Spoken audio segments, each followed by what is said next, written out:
ॐ अज्ञानतिमिरन्धस्य ज्ञानाञ्जनशलाकया चक्षुरुन्मिलितं येन तस्मै श्रीगुरुवे नमः। श्रीचैतन्यमनोभीष्टं स्थापितं येन भूतले स्वयं रूपः कदा मह्यं ददाति स्वपदान्तिकं।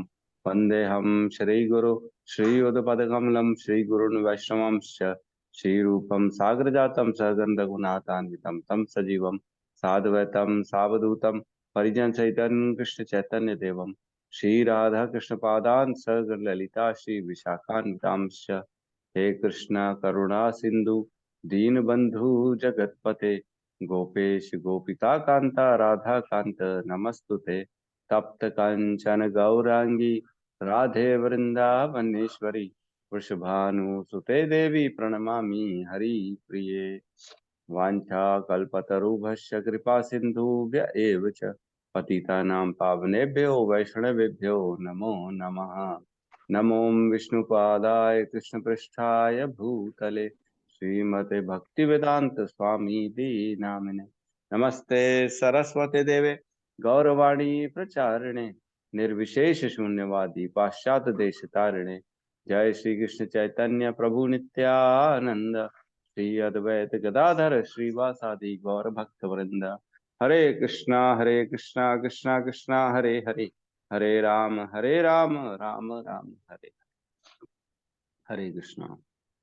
तो पहला तीसरा अध्याय चल रहा है अभी हमारा। तीसरे अध्याय के पहले श्लोक में अर्जुन ने 6 चीजें पूछी भगवान से। कौन सी 6 चीजें पूछी?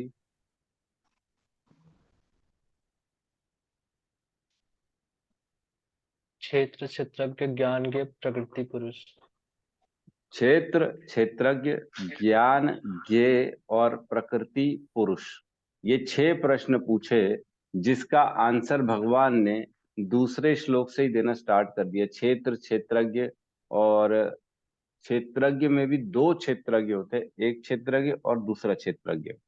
ठीक है, तो इस प्रकार हमने प्रवेश किया दूसरे श्लोक से लेके 2 3 4 और 5, है ना। अभी अपना 6 7 भी कर लिया अपन ने। ठीक है, 7 तक हमने जब शुरू में पहले ही हमने डिस्कशन किया था, 1 से लेके 7 तक क्षेत्र और क्षेत्रज्ञों का वर्णन है। ठीक है, भगवान ने क्षेत्र और क्षेत्रज्ञ की सारी जानकारी भगवान ने दे दी है।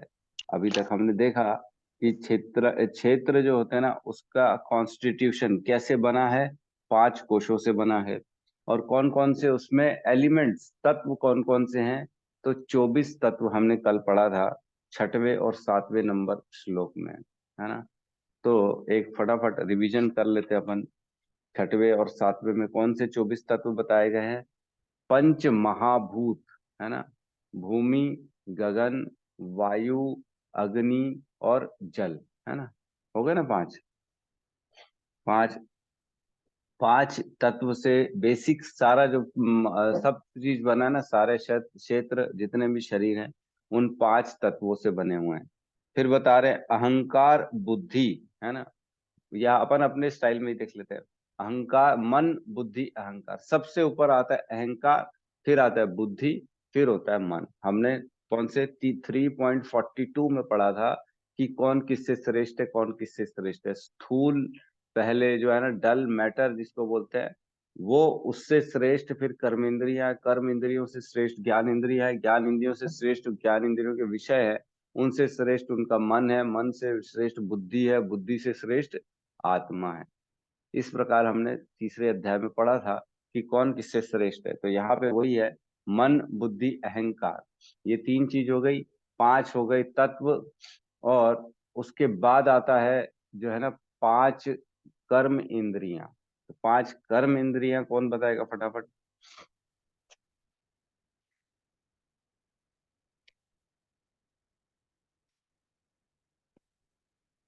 हरे कृष्णा प्रभु जी। 5 कर्मेंद्रियां हैं, हाथ, पैर, वाणी, लिंग और बुधा। हाँ, 5 हो गई कर्मेंद्रियां। और 5 जो है ज्ञानेंद्रियां। जी हरे कृष्ण प्रभु जी, दंडवत प्रणाम। 5 जी कर्म माता इंद्रियां जी। हैं, आँख, 2 आँख, 2 नाक, कान, मुंह, और मतलब जीवा, और 4 दांत, 4 कान, 4 नाक, 4 दांत, 4 कान, 4 मुंह, और 5 जो है, 5 कर्म इंद्रियां हैं, जो आंख, 2 आंख, 2 नाक, कान, मुंह, और 5 जो है, 5 कर्म इंद्रियां हैं, जो त्वचा। त्वचा। ये हो गई 5 ज्ञान इंद्रियां। और 5 ज्ञान इंद्रियों के विषय क्या हो गए? कान के ध्वनि, आँख का रूप, जीवा का टेस्ट, त्वचा का स्पर्श और नाक का गंध। गंध। इस प्रकार 5 जो है ना विषय हो गए और 5 ज्ञान इंद्रियां हो गई, जिनके ज्ञान इंद्रियां अपने विषयों पे आधारित रहती है, आश्रय रहती हैं। विषय मतलब ज्ञान इंद्रियों से श्रेष्ठ है ना।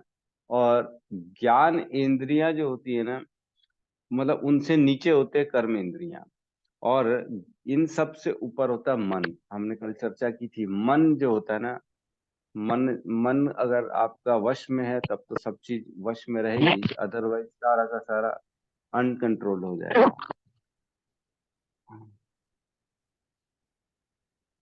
और मन से ऊपर होता है बुद्धि, है ना। बुद्धि मन को कंट्रोल में करेगी तो आपका सब कुछ शरीर पूरा कंट्रोल में रहेगा, नहीं तो आप पूर्ण रूप से जो है ना पतन हो जाएगा आपका। तो ये 24 तत्व कल हमने पढ़ा, जिससे क्षेत्र बना है ना। क्षेत्र जो है ना इन 24 तत्वों के द्वारा कार्य करता है। ठीक है, तो किसी को कोई डाउट नहीं होना चाहिए मेरे ख्याल से। अगर है तो बोल सकते हैं, हम चर्चा कर लेंगे, कोई प्रॉब्लम नहीं। ठीक है, तो आज प्रवेश करते हैं 8 से लेके 12 तक, जिसमें ज्ञान के बारे में भगवान ने बताया है ना, जो कि 6 प्रश्नों में से एक है, ज्ञान और ज्ञे। ज्ञान मतलब जिसको नॉलेज कहते हैं, जो जिससे हम अपने आप को आध्यात्म में रख सकते हैं, या जीवन के लिए सबसे श्रेष्ठ जानना क्या है वो है। और ये का मतलब होता है कि इतना सारा जो ज्ञान है, इससे हमको जानना क्या है ना। ज्ञान बहुत कुछ है, विस्तार है, बहुत बड़ा ज्ञान है। जैसे 20 पॉइंट्स बताए हैं यहाँ पे भगवान ने, उतने सारे पॉइंट्स हैं, बोले ये सब ज्ञान में घोषित करता हूँ और बाकी सब अज्ञान है। तो लेकिन ज्ञान से हमको जानना क्या है ना, उससे प्राप्त क्या करना है, ये होता है ज्ञेय, है ना। गे में कभी भी डाउट मत करना, क्योंकि गे थोड़ा सा टिपिकल वर्ड है, लोगों को समझ में नहीं आता गे का मतलब क्या हुआ। तो गे का मतलब हुआ ज्ञान से जानना क्या है, किस किस देखो जैसे केमिस्ट्री है, केमिस्ट्री का ज्ञान तो बहुत बड़ा है, लेकिन केमिस्ट्री के ज्ञान से हमको करना क्या है। पढ़ तो लिया, hydrogen, oxygen, nitrogen, phosphorus, silicon, है ना, सारी चीजों, मैटर पढ़ लिया, एयर पढ़ लिया, रिएक्शन पढ़ लिया, और भी बहुत कुछ होता है केमिस्ट्री में, सब पढ़ लिया, एसिड, एल्कलाइन, और क्या क्या होता है ना। तो वो सब पढ़ लिया, लेकिन अब इसका उद्देश्य क्या है? जब तक उद्देश्य नहीं हो तो वो ज्ञान बेकार है ना। आपको मालूम ही नहीं है कि अचीव क्या करना है, तो आपका जीवन, बोलते ना, बिना टारगेट बिना गोल का जीवन ऐसा गोल वाला गोल है कुछ भी नहीं है। जब तक आपके जीवन में कोई मिशन नहीं होता, कोई टारगेट नहीं है, कोई आपके जीवन में आपने उद्देश्य स्थापित नहीं किया है, तब तक आपका जीवन भटकता रहेगा। तो कितना अच्छा लगता है जब हमको एक उद्देश्य मिल जाता है जीवन में, कि मेरे को फाइनली जीवन में ये करना है, प्राप्त करना है। सुबह उठना अच्छा लगता है, भगवान के लिए सेवा करना अच्छा लगता है, चैंटिंग अच्छा, डेली कितना अच्छा लगता है कि अरे बाप रे, मेरे को 16 माला करनी है, मेरा आज का टारगेट पूरा होना चाहिए, है ना। भगवान की सेवा, मंगला आरती करनी है, सुबह उठना है, मेरे को शाम को पढ़ना है, ये करना है, होमवर्क करना है, श्लोका रिसाइटेशन करना है, अपने नोट्स बनाने हैं, 1 घंटा हेयरिंग करना है। तो कितना सारा हमारे जीवन में हमको जो है ना उद्देश्य मिला हुआ है प्राप्ति के लिए। हमारा जीवन एकदम क्लियर कट है कि हमको किस दिशा में आगे बढ़ना है और हमको क्या प्राप्त करना है ना। है ना, तपो दिव्यम पुत्र का ये है ना। हमारे जो है ऋषभ देव महाराज कहते हैं अपने पुत्रों को 5.5.1 में, बहुत बार हमने रिवीजन भी किया, मतलब बहुत बार ये श्लोक का चर्चा आती है, क्योंकि इसमें बताते हैं कि आपको करना क्या है जीवन में, है ना। नायम देहो देह भाजाम निर्लोके कष्टान कामान अर्हते विंग भुजा ये तपो दिव्यम पुत्र कायेन सत्वम शुद्ध ये अस्माद ब्रह्म सौख्यम त्व अंतम। भगवान ऋषभ देव ने अपने पुत्रों से कहा, है पुत्र, इस संसार के समस्त देहधारियों में जिसे मनुष्य देह प्राप्त हुई है उसे इंद्रिय तृप्ति के लिए ही दिन रात कठिन श्रम नहीं करना चाहिए, क्योंकि ऐसा तो मल खाने वाले कुकर सुकर भी कर लेते हैं। मनुष्य को चाहिए कि भक्ति का दिव्य पद प्राप्त करने के लिए वह अपने आप को तपस्या में लगाए। ऐसा करने से उसका हृदय शुद्ध हो जाता है, और जब वह इस पद को प्राप्त कर लेता है तो उसे शाश्वत जीवन का आनंद मिलता है, जो भौतिक आनंद से परे है और अनवरत टिकने वाला है। तो ऋषभ देव ने हमको बता दिया है कि ज्ञान से क्या प्राप्त करना है। अपने जीवन को खाली इंद्रिय तृप्ति में नहीं लगाना है, हमको भगवत प्राप्ति की मार्ग में तपस्या में अपने आप को लगाना है, ताकि फाइनली हमारा डेस्टिनेशन हमको मिल सके। ठीक है, तो 8 से लेके 12 श्लोक है। 8, 9, 10, 11, 12, 5 श्लोकों में भगवान ने ज्ञान का वर्णन किया है।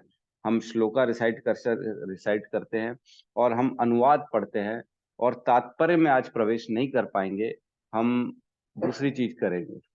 मैं बताता हूँ, पहले श्लोका रिसाइटेशन करते हैं। 8 को पहले पढ़ेंगे 3 बार, 9 को 3 बार, 10 को 3 बार, 11 को 3 बार, 12 को 3 बार। ठीक है, पहले 8 नंबर श्लोक पढ़ते हैं। 13.8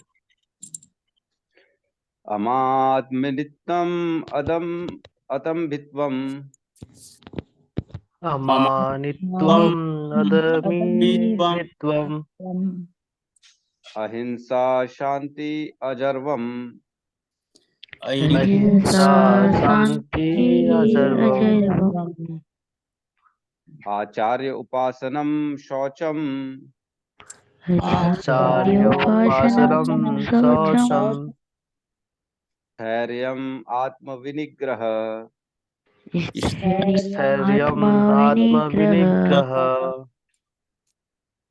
रिपीट कराइए।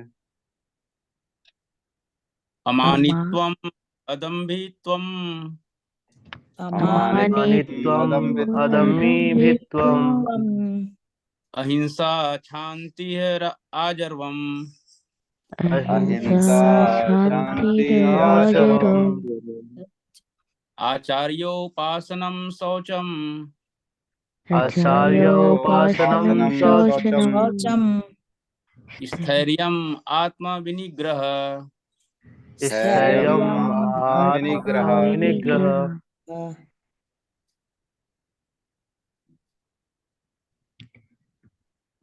अमानित्वम्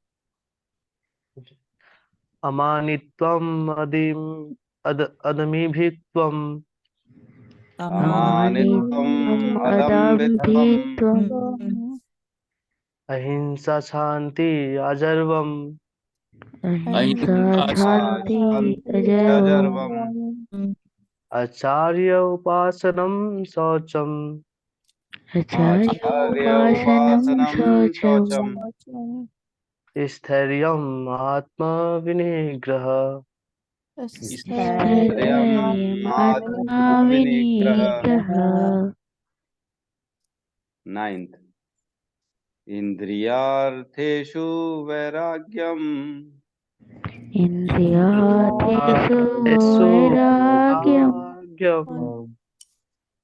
अहंकारम् एव च अहंकार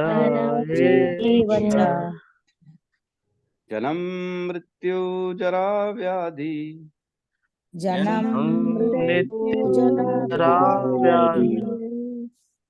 दुख दोषानुदर्शनम् दुख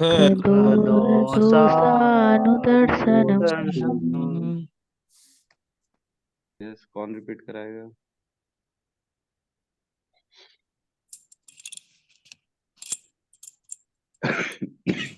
इंद्रिया। हाँ बोलिए बोलिए माता जी। हाँ नहीं ना, आप ही बोलिए ना, मैं तो बोलती हूँ, बोलिए।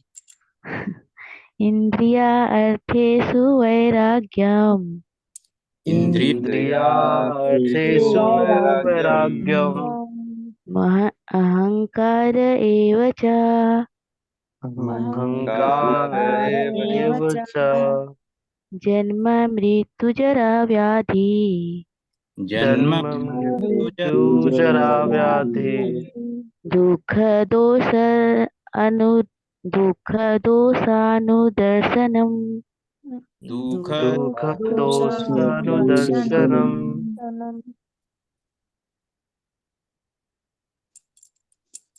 इन्द्रियार्थेषु वैराग्यम् इन्द्रियार्थेषु वैराग्यम् अनहङ्कार एव च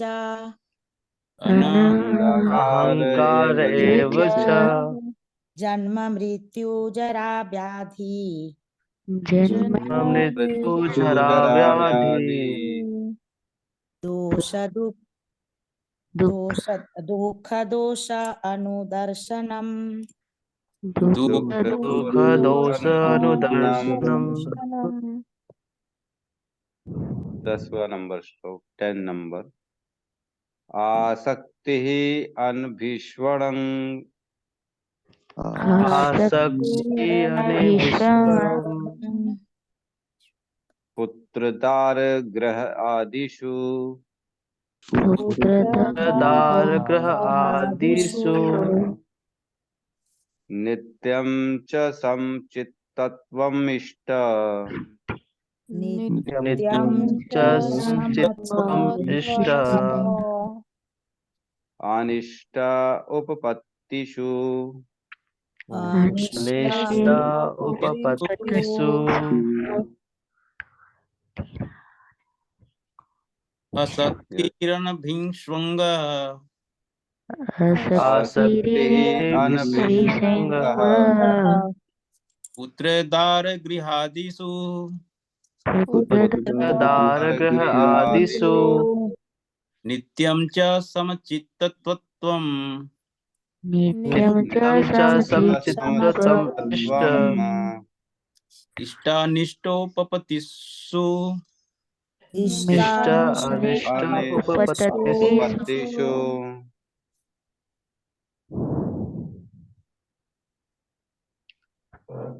कोई और? आसक्ति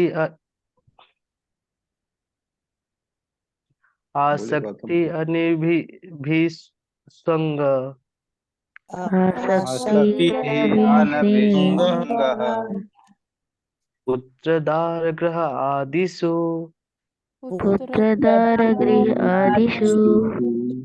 नित्यं च चित्तम् नित्यं च इष्ट अनिष्ट उपपत्तिषु इष्टानिष्टोपपत्तिषु 11 नंबर 11 नंबर। मयि च अनन्ययोगेन मयि च अनन्ययोगेन भक्ति अव्यभिचारिणी व्यभिचारिणी विविक्तः देशसेत्वितम् विविक्तदेशसेवित्वम् आरति जनसंसदि आरति जनसंसदि मयि चानन्ययोगेन अनन्ययोगेन भक्तिर्व्यभिचारिणी भक्ति अव्यभिचारिणी विभक्तदेशे वित्वमा विविक्तः देशसेवित्वम् अर्जितन संसदि संसदि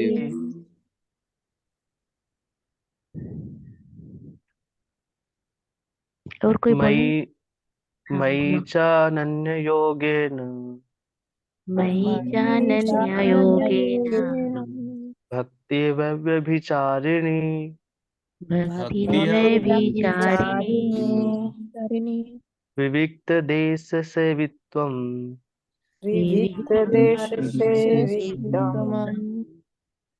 रतिः जनसंसदि संसदि 12 नंबर श्लोक।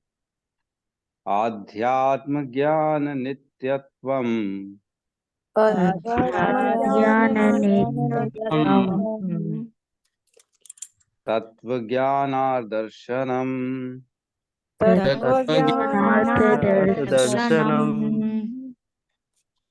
एतत् ज्ञानम् इति प्रोक्तम् एतज्ज्ञानमिति प्रोक्तम् अज्ञानं यतो दर्शन नहीं यतो अन्यथा अज्ञानं यतो अन्यथा अन्यथा अध्यात्म नित्यत्वम् अध्यात्मज्ञाननित्यत्वम् त्वम् तत्त्वज्ञानार्थदर्शनम् तनम् एतत् ज्ञानम् इति प्रोक्तम् एतज्ज्ञानम् इति प्रोक्तम् अज्ञानं यदतो अन्यथा अज्ञानं अन्यथा तो अन्यथा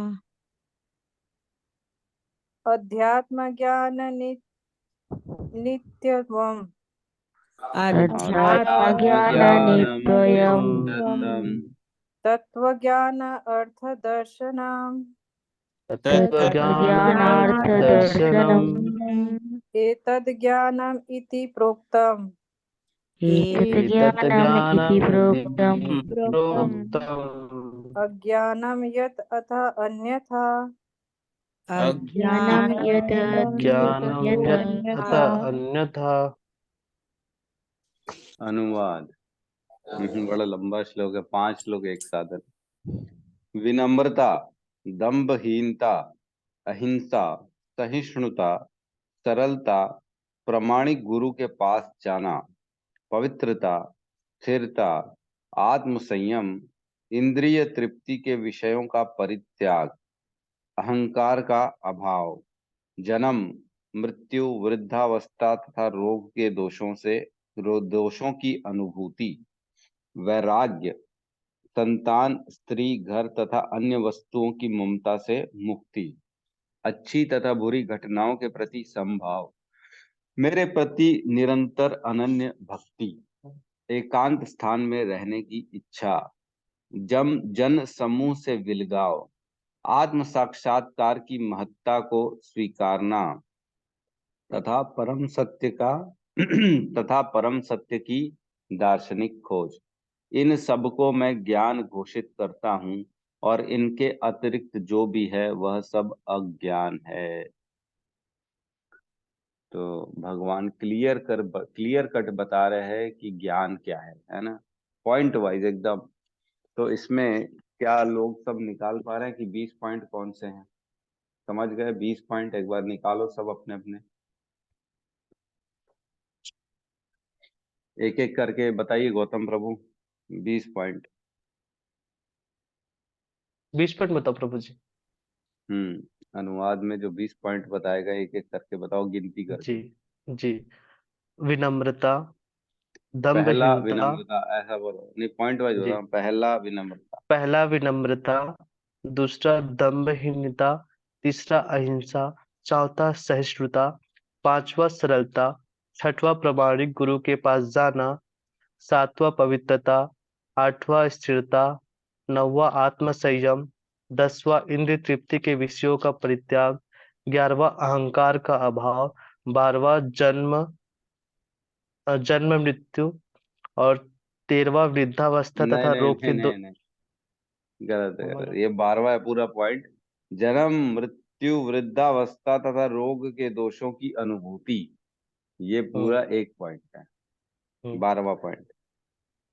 13वां वैराग्य, संतान, ये भी एक ही लाइन में नहीं। 13वां वैराग्य, 13 वैराग्य है। फिर 14 जो है ना वो है संतान, स्त्री, घर तथा अन्य वस्तुओं की ममता से मुक्ति। उसके बाद 14 अच्छी तथा बुरी घटनाओं के प्रति ये समभाव। 15 हो गया, ये 15 हो गया। 15, हाँ। उसके बाद 16वां अच्छी तथा बुरी घटनाओं के प्रति समभाव। नहीं और नहीं, फिर ऐसा करो, ये 15 हो गया, अच्छी तथा बुरी घटनाओं के प्रति अच्छा संभाव। सॉरी प्रभु। हाँ, फिर 16वां मेरे प्रति निरंतर अनन्य भक्ति, 17 एकांत स्थान में रहने की इच्छा, 18 जन समूह से विलगाव, और 18 उन्नीस 15 19, और 20वां है परम 19वां आत्म साक्षात्कार की आत्म महत्ता साक्षात को की महानता, और 20वां परम सत्य की दार्शनिक खोज। खोज। ये 20 पॉइंट है, तो सबने अलग अलग लिख लिया। क्योंकि यहाँ बहुत लोग डाउट खाते हैं कि ये 20 लिखे है कि 25 लिखे है कि 30 लिखे है समझ में नहीं आता। तो इसको आपको ना एक एक को ऐसा ब्रैकेट में डालना पड़ेगा कि एक एक पॉइंट कौन कौन सा ब्रैकेट में है, 1 2 3 4 5 6 करके। तो आप 20 पॉइंट डाल सकते हैं। मैं एक बार और फिर से रिपीट कर दे रहा हूँ, और आप अपने बुक में, अपनी भगवत गीता में पेंसिल से ऐसे ब्रैकेट बना के पॉइंट वाइज नंबर लिख सकते हो।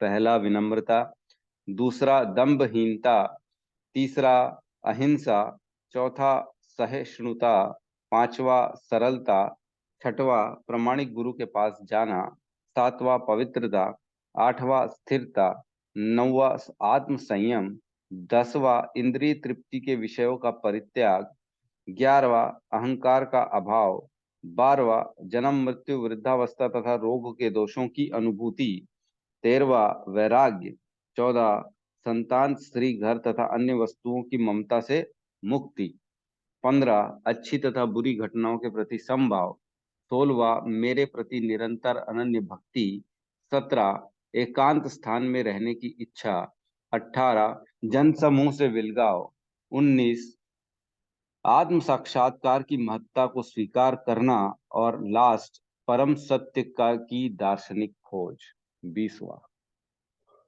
ठीक है, ये क्लियर है। 20 पॉइंट्स भगवान ने ज्ञान के बताए हैं कि ये ज्ञान के मोती हैं, है ना। इसको हम ये भी समझ सकते हैं कि प्रोसेस ऑफ नॉलेज, इंग्लिश में अगर इसको चाहें, ज्ञान वर्सेस अज्ञान, है ना। जो नॉलेज है, और नॉलेज का उल्टा क्या बोलते हैं कि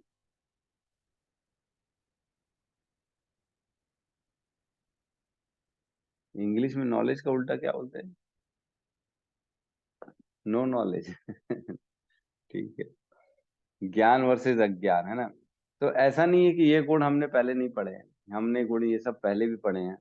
इसके पहले 12वें अध्याय में भी भगवान ने स में प्रिय जो है ना, 12.13 से लेके 20 तक जो 6 7 श्लोक बताया ना, 13 14 15 16 17 18 19 20, 8 श्लोक में बताया गया भगवान ने स में प्रिय।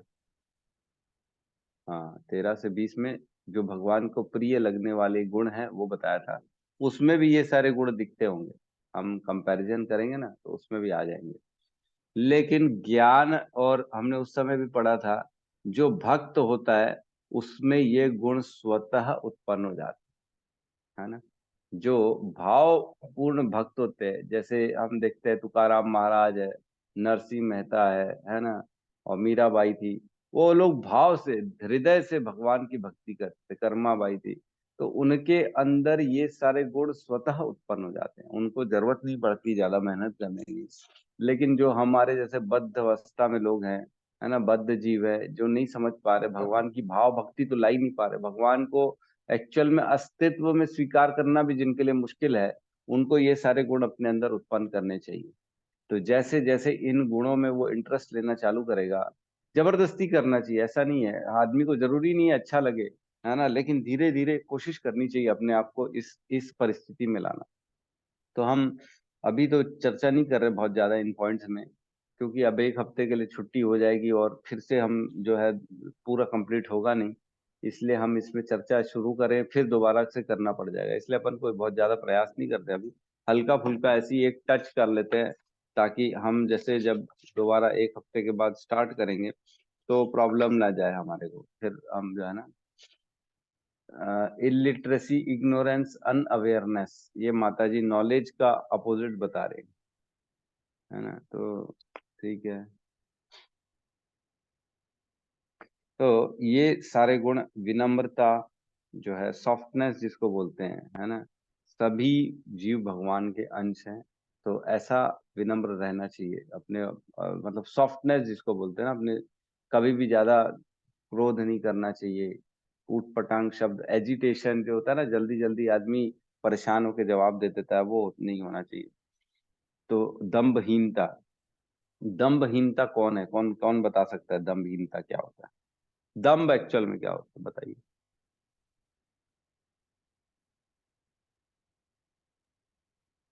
प्रभु जी अहंकार।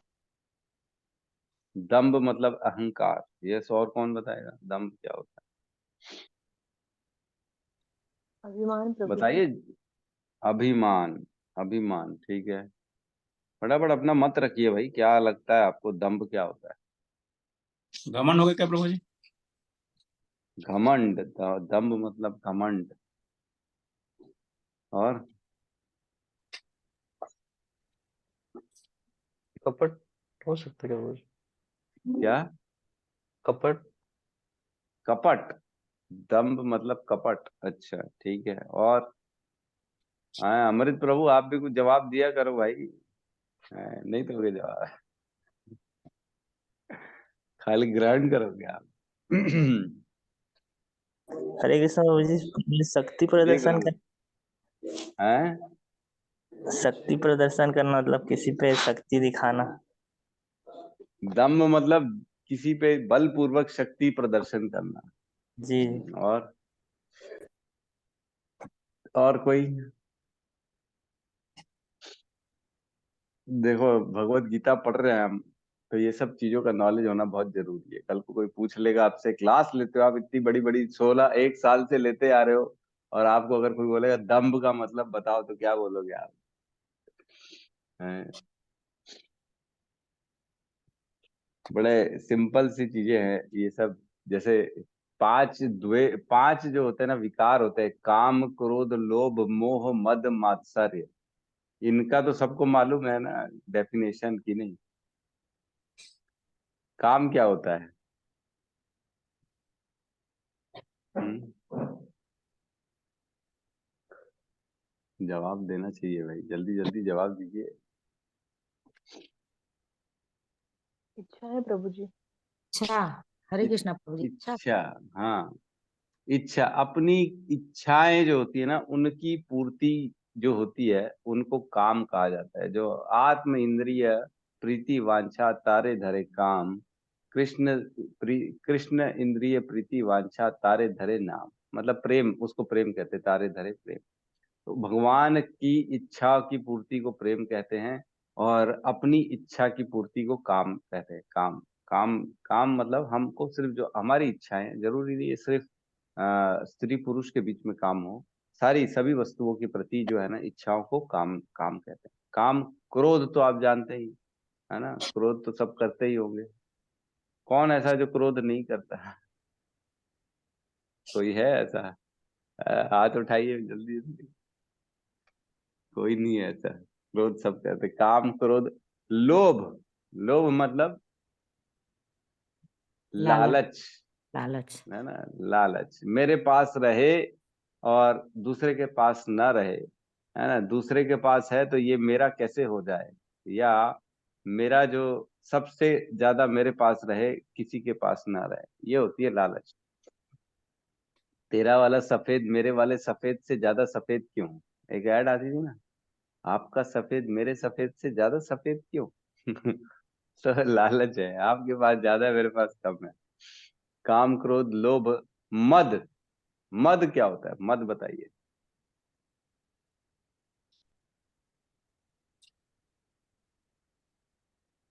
हरे कृष्णा प्रभु जी, अहंकार।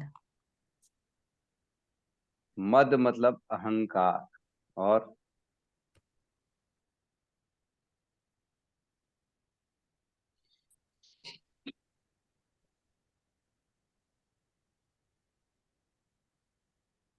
नहीं, और किसी को नहीं मालूम मद क्या होता है? कोई भी नहीं बताना चाहेगा? प्रभु जी नशा मद, क्या? नशे में मदहोश रहते। सॉरी। हाँ तो नहीं नहीं, माता जी का एक्चुअल में थोड़ा सा प्रैक्टिकली जो है जा रही है। मद मीन्स जैसे लोगों को अपने गुणों या अपने जो जो भी स्टेटस है, जो पोजीशन है, उसका अहंकार हो जाता है, जिसको बोलते हैं ना दोनों। मतलब मद मीन्स आपके पास है, आप ऐसी परिस्थिति में हो तो उसका आप अभिमान या गलत तरीके से उसका अहंकार करते हैं ना, उसको मद कहते हैं। चूर है, बोले मद में चूर है ना, अपने पोजीशन, प्रतिष्ठा, रुतबे में मद में चूर है वो। ऐसे बोलते हैं ना, नेता बन गया है अब तो उसको अपने मद हो गया, अपनी नेतागिरी का बहुत ज्यादा। मतलब वो जो उसको मिल गया है उसके बारे में वो कुछ ज्यादा ही अभिमान कर रहा है, अहंकार कर रहा है, उसको मद कहते हैं। और मात्सर्य क्या होता है? मात्सर्य बताएंगे? जलन, प्रभु जी, ईर्ष्या। ईर्ष्या, बिल्कुल सही कहा माता जी ने। जलन, मेरे पास जो है ना, आप आगे निकल गए तो ईर्ष्या, अरे बाप रे ये कैसे हो गया है। सामने तो आके आपको मुंह में अच्छी अच्छी मीठी मीठी बात करेंगे और पीछे अरे बाप रे, बोले सर का दर्द है, ये तो कहाँ से आ गया, कैसे देख लिया, इसका बुरा हो, इसका नाश पिटे का, ये हो जाए वो हो जाए, ऐसा बोलते हैं ना। तो वो होता है मात्सर्य। ठीक है, तो हम उसमें नहीं जाते, हम इधर पे आते वापस से। दंभ मतलब ढोंगी, है ना। जो जो कि एक्चुअल में जैसे कई बार ऐसा होता है कि भक्त नहीं होते लेकिन वो भक्त बनने का ढोंग करते हैं, है ना। ऐसे बहुत से ज्ञानी लोग जो है प्रवचन देते हैं, है ना, सामने तो आपसे एकदम वो है, ऐसी ऐसी मीठी मीठी बातें करेंगे कि आपको एकदम मोहित कर देंगे। और पीछे जाके तंबाकू खाएंगे, सिगरेट पिएंगे, रात को जो है दारू पिएंगे। ऐसे भी लोग हैं। इसको बोलते हैं ढोंगी, दम्भ, है ना। तो ऐसे नहीं होना चाहिए। हम्म, ठीक है, मतलब नकलीपन जिसको हम कह सकते हैं, नकलीपन दिखा के इज्जत देना, इसको दम्भ कहते हैं ना। बाकी अहिंसा, अहिंसा तो सब जानते हैं, नॉन वायलेंस, है ना। महात्मा गांधी बोले थे अहिंसा करना चाहिए, है ना। अहिंसा के कारण फिर जो है ना उन्होंने मार खाई बहुत सारी, और लोगों को भी मार खिलवाया बहुत सारा।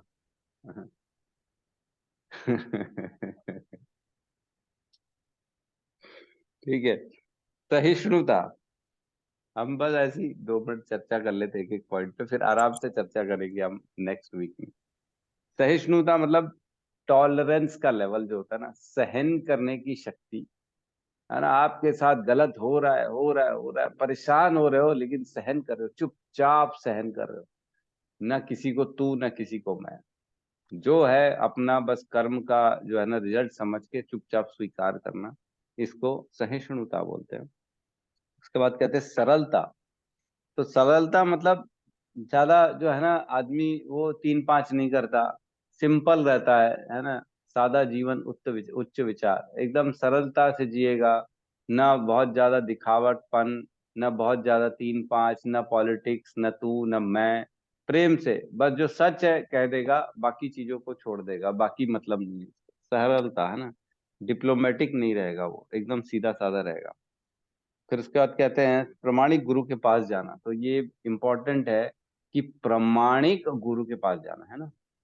ऐसे किसी भी डोंगी बाबा के पास नहीं जाना है। आप आ जाओ, आप नॉनवेज भी खाते रहो, ड्रिंक भी करते रहो, हम लेकिन आपका उद्धार कर देंगे। ऐसे बहुत से गुरु हैं बाजारों में जो इस टाइप का आदेश दे रहे हैं। कि एक मेरा दोस्त है, वो बोलता है, पहले की बात है, मैं इस्कॉन में ज्वाइन कर लिया था तब की बात है। तो ऐसी चर्चा चल रही थी, बोले क्या है इस्कॉन में, कैसे ज्वाइन करना है। तो मैं बताया भाई 4 नियम होते हैं: no meat eating, no illicit sex, no intoxication और नो गैम्बलिंग। तो बोलता है अरे यार ये तो चारों पॉइंट बड़े इंपॉर्टेंट है, इसको कैसे छोड़ देगी आप। तो मैंने कहा कि ये तो छोड़ना ही पड़ेगा, तब इस्कॉन ज्वाइन कर सकता। बोले नो इंटॉक्सिकेशन मतलब कुछ भी नहीं, दारू वारू नहीं। मैंने कहा नहीं। नो मीट ईटिंग, अरे बाप रे, बोले ये तो संभव नहीं है। तो एक काम करते हैं, वो मेरे बड़े भैया के गुरुजी हैं, वो बड़े भैया तो उनसे दीक्षा भी ले लिया, दिल्ली के गुरुजी हैं, आजकल बड़े फेसबुक में आ भी रहे हैं वो, है ना। वो पूरे बाल वाल नहीं उनके, साफ हैं। बोले लेकिन वो अलाउ कर देते हैं, वो बोलते तुम ले सकते हो, कोई प्रॉब्लम नहीं है, लेते रहो और हमारे पास आते रहो और हम तुमको दीक्षा दे देंगे।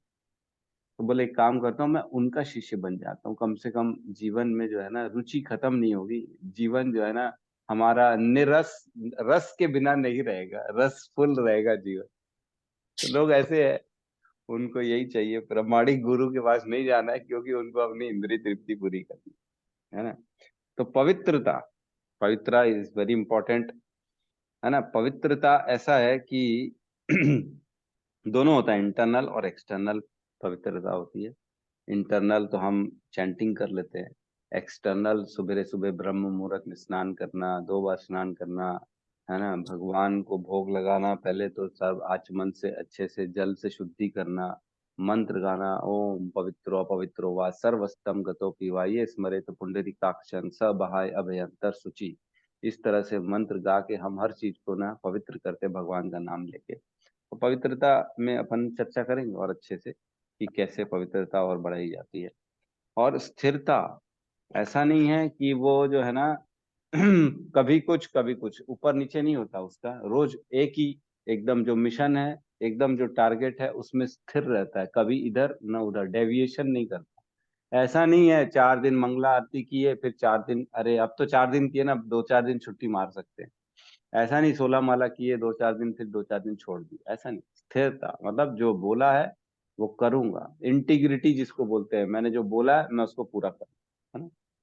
उसके बाद आत्म संयम, मतलब बैलेंस रखना है। आत्म संयम मतलब ऐसा नहीं है कि बहुत ज्यादा, मतलब उद्विग्न हो जाना, किसी ने कुछ बोला तो जो है ना उद्विग्न हो गया अपने जीवन में, अरे बाप रे 2-4 दिन डिस्टर्ब रहा, हो मेरे तो दिल को छू गई, हाय हाय मेरे दिल को ऐसी बात बोल दी इसने, मैं कैसे करूं, मेरा मन नहीं लग रहा, मेरे से चैंटिंग नहीं हो रही, मेरे से मंगला आरती नहीं हो रही, मैं सुबह उठ नहीं पा रहा हूँ, क्यों?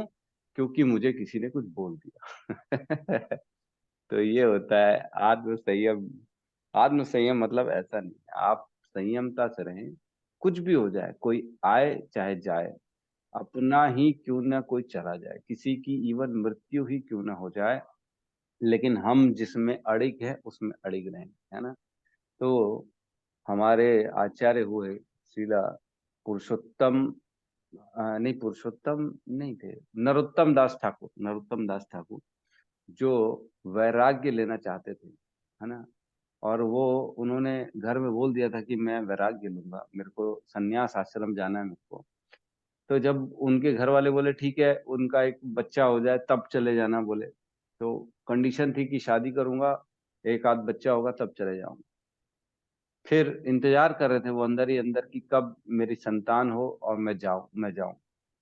तो जब संतान हुई ना, तो देखो उनकी जो घरवाली थी वो गुजर गई, है ना। उसी समय संतान को जन्म दिया और वो चल बसी, और ये माथा पकड़ के बैठे, ओहो ओहो मैंने तो सोचा था कि मैं वैराग्य लूंगा, मेरी जो है संतान उत्पत्ति के बाद अब क्या होगा। तो उन्होंने देखा वहीं हॉस्पिटल में या जहाँ पे भी रहे होंगे मेरे को नहीं मालूम, एक छिपकली ने अंडा दिया, है ना। अंडा नीचे गिरा, उसमें से छोटी सी छिपकली निकली, एकदम छोटी सी छिपकली, और वो प्रयास कर रही थी वापस दीवार में चढ़ने की, चढ़ नहीं पा रही थी, धीरे धीरे धीरे धीरे 5 7 8 बार प्रयास किया, फिर चढ़ गई वो, और धीरे धीरे जाके अपना छुप गई जहां पे भी जाना था उसको। तो उन्होंने देखा कि बोले यार भगवान जो है ना हर किसी की देख रेख करते हैं, भगवान किसी को नहीं छोड़ते, जिसको जीवन दिया है उसका सब देखभाल भगवान करते, तो मैं कौन होता। ये सोच का, ये देख के वो चले गए, मालूम बच्चे को ऐसे ही छोड़ के चले गए, अपने बच्चे को सोचो। बोले नहीं, वैराग्य, जो सोचा है वो करूंगा मैं, ठीक है। तो उन्होंने अपने ऊपर जो है इतना ज्यादा कंट्रोल करके रखा था, ठीक है। तो समय हो गया, चर्चा करें कि यहाँ पे क्लोज करें, किसी को कुछ कहना है?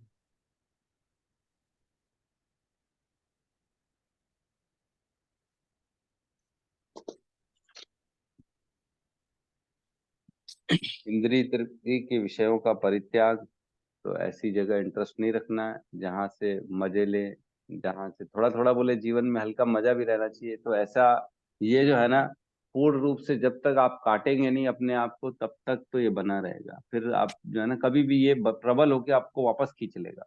तो इंद्रिय तृप्तियों से हमेशा परित्याग रखना चाहिए। अहंकार का अभाव, अहंकार नहीं करना चाहिए कि मैं एक भक्त हूँ, मैं एक कीर्तन करने वाला आदमी हूँ, मैं एक डॉक्टर हूँ, मैं एक कलेक्टर हूँ, मैं जो भी हूँ, अहंकार नहीं करना चाहिए, क्योंकि हमारा कुछ भी नहीं, जो है प्रभु ने करवाया हमसे। जन्म, मृत्यु, वृद्धावस्था तथा रोगों के दोषों की अनुभूति। तो एक समय आता है जिसको बोलते हैं ना जवानी। जवानी में आदमी दूसरों का केयर ही नहीं करता, वो अपने आप में खाली मैं शक्तिशाली हूँ, मैं मजे लेता हूँ, मैं घूमता हूँ, मेरे को तो ये कर सकता हूँ, मैं तो वो कर सकता हूँ, और ऐसे ऐसे के कारण जो है ना, वो दूसरे जो वृद्ध होते हैं, जो बच्चे होते हैं, उनके प्रति अपराध करता है। वो क्या सोचता है, ये लोग तो कोई काम के नहीं है ना, इन लोगों को छोड़ो और अपनी जीवन को आगे बढ़ाओ। तो ऐसा नहीं सोचना चाहिए, ये समझना चाहिए कि ये अवस्था मेरे जीवन में भी आएगी, मैं भी एक दिन यही बनूंगा। तो रोग और वृद्धावस्था दोष जो होता है, शारीरिक दोषों की अनुभूति होनी चाहिए, इसको आदमी को समझना चाहिए। आज आज हम देखेंगे कि हमारे माता पिता जो बूढ़े हो गए हैं, आज जो हम उनके साथ व्यवहार करेंगे, कल सेम व्यवहार हमारे साथ होगा, है ना। एक बार क्या हुआ, एक एक पति पत्नी थे, उनका छोटा बच्चा था। उसने देखा कि मेरे माता पिता जो है ना, मेरे दादा दादी को पुराने से वो एक बर्तन में खाना खिलाते हैं लोग, है ना, एकदम गंदे बर्तन में खाना खिलाते हैं। तो वो जो है ना बच्चा उस बर्तन को संभाल के रखने लगा अपने पास, अपने बक्से में। तो उसकी माता ने बोला, बेटा ये क्या करते हो, ये पुराना गंदा बर्तन क्यों संभाल के रखते हो? बोले, मम्मी मैं देखता हूँ कि आप लोग ना दादा दादी को इसी बर्तन में खाना खिलाते हो, तो मैं संभाल के रखा हूँ, जब आप बुढ़े हो जाओगे तब मैं भी आपको इसी में खाना खिलाऊं। तो बच्चे जो होते हैं ना, वो ये सीखते हैं। और जब हम, देखो क्या होता है, जब माता पिता नहीं समझेंगे, उनको एक यूजलेस वस्तु समझेंगे, तो वही ज्ञान हमारे बच्चे भी ग्रहण करेंगे, और एक दिन हमको भी वो यूजलेस वस्तु समझ के वृद्धाश्रम में भेज देंगे। मतलब टिट फॉर टैट है, जैसा हम करेंगे वैसा हम भोगेंगे। कुल मिला के हमको जो है ना, सबके अंदर की जो है ना, दूसरे व्यक्ति के अंदर का अनुभव को लेना चाहिए, वो क्या सोच रहे, अगर मैं उसकी जगह होता तो मैं क्या चाहता, मैं कैसा अपने साथ चाहता, वैसे हमको सबके साथ अपने आप को व्यवहार करना चाहिए। ठीक है, आगे है वैराग्य। वैराग्य मतलब जो है ना, इंटरेस्ट नहीं, मतलब अपने आप का जो है ना, इंद्रिय विषयों से परित्याग। पसंद है ना पसंद है, मिल रहा है ना मिल रहा है, तो उसमें हमको ज्यादा नहीं है कि मेरे को ये पसंद है, मेरे को तो यही चाहिए। ये ऐसा वैराग्य कहते हैं कि आपको पसंद हो, है नहीं है तो भी, आए तो ठीक, नहीं आए तो ठीक, उसके प्रति आपको श्रम नहीं करना, मेहनत नहीं करनी है कि मेरे को तो बस यही चाहिए, ऐसा नहीं। संतान, स्त्री, घर तथा अन्य वस्तुओं की ममता से मुक्ति, ये बहुत इंपॉर्टेंट है आज की डेट में, भौतिक संसार में ये है ही नहीं लोगों के अंदर। अहम ममेती का भाव ही जो है ना, हमको इस संसार में खींचता है और पाप करने के लिए प्रेरित करता है। जितना जितना आदमी अपनों, घर, स्त्री, बच्चे के प्रति जितना आसक्त रहता है, उतने अत्यधिक पाप करता जाता है। वो ये सोच ही नहीं पाता है कि मैं पाप का अकेला भोगता हूँ, जो मैं कर रहा हूँ पाप, उसका मैं अकेला भोगता हूँ, ये लोग कोई भी भोगता नहीं है, ये लोग तो खाली उस पे आश्रित हैं।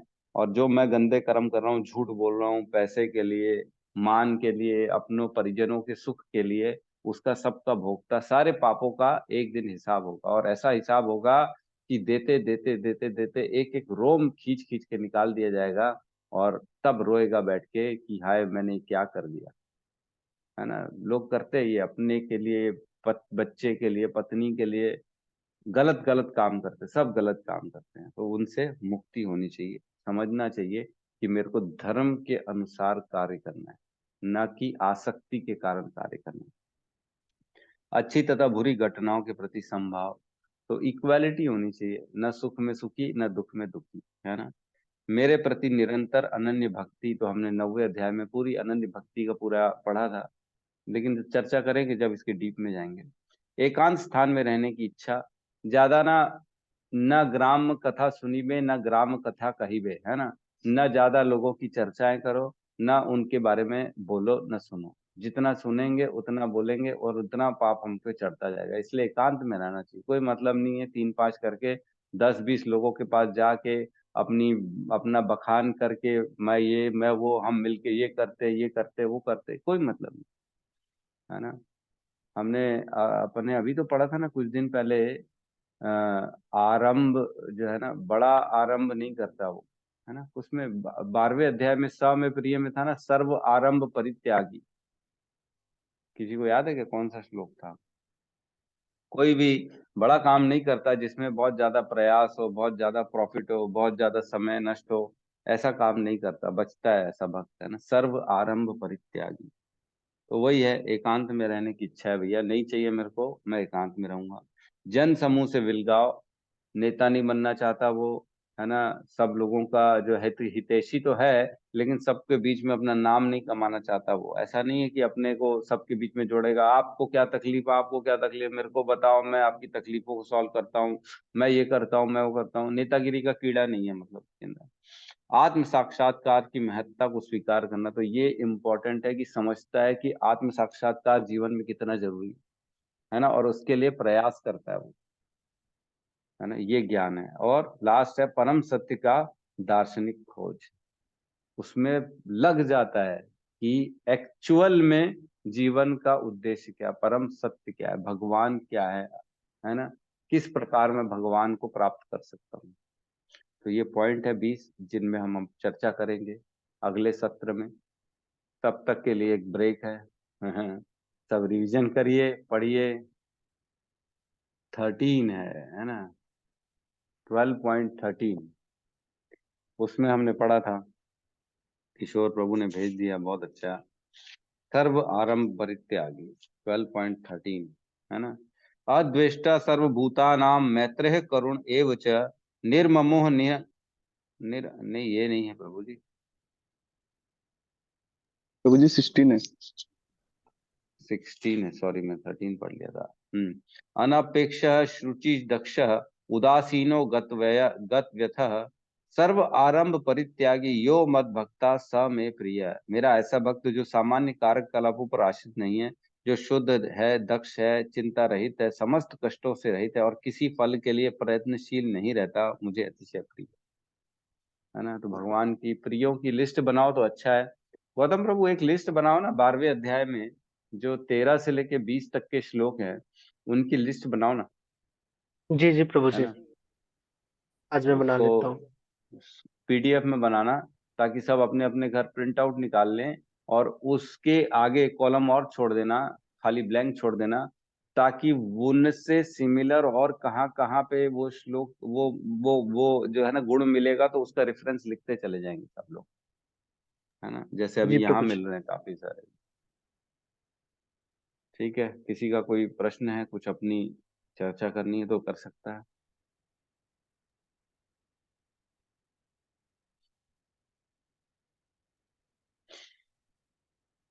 ठीक है, तो कल से मैं आशा करता हूँ कि क्लास कोई मिस नहीं करेगा, और जो रिवीजन है, जो श्लोका रिसाइटेशन है, वो सब के सब करेंगे।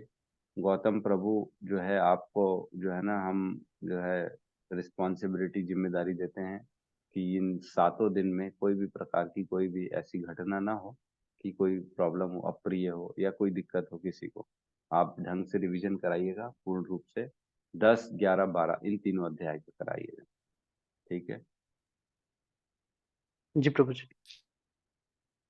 ठीक है। तो यहाँ पे हम क्लास को आज क्लोज करते, सब मिलके हरे कृष्ण महामंत्र का जाप कर लेते हैं।